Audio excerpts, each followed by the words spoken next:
Okay, so on Tuesday and Wednesday, our group split in half, and the group that we were with went to Unity Baptist Church, which was, at that point, it had just struggled with attendance, and, they had really fallen into disrepair because they hadn't been able to really use it. So they created a lease agreement where the pastor got part of the church, and then they gave another part to this guy named Ricky so that he could start his ministry. And he already had, I think, 6 transition homes in the area that he was running, but now he wanted to create a women's and children's shelter in that area as well to help them escape any sort of situations that they were in. And so that's what we were doing there. We showed up, and everything needed, there was just junk in so many rooms, and it all just needed cleaned out so that they could continue the renovations to get it ready for people coming in April. And so we went in there and we just cleaned out everything, and that's just what we did. So back to what she was saying, Ricky was the guy that was leading us through all this.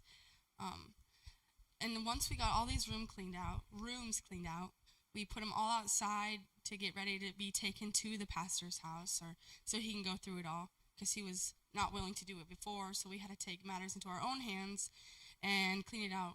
And so we got the ball rolling for him and got everything started. But God put an obstacle in our way, because the pastor decided to come, and he was not a happy fella, that's for sure.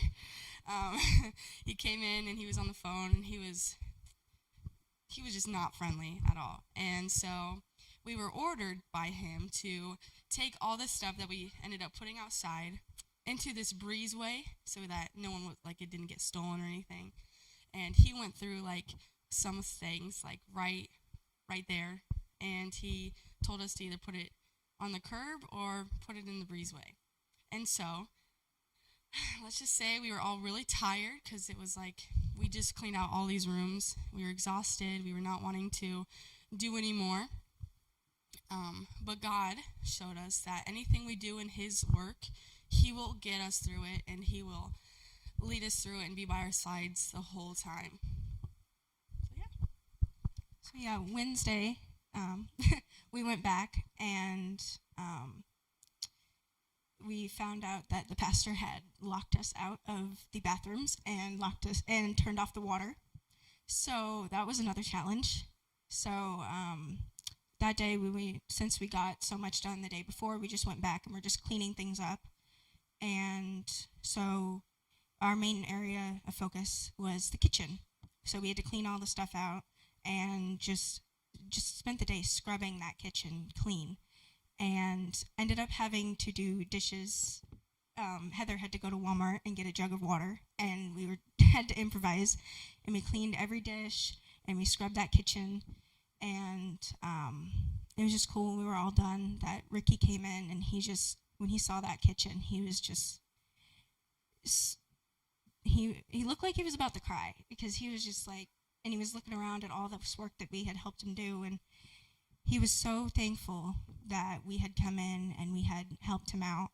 And he was, even to show us that he was thankful, he really wanted to show us what his ministry was about and what he was doing. So actually Wednesday, before we got there, he took us on a little tour through Pascagoula and took us to a couple sites, and then took us to his first transition home, which he had bought condemned and rebuilt and himself, and that he lived in part-time. And he was just walking us through the ministries and what his story was, and he was just so grateful that we were helping him continue this ministry.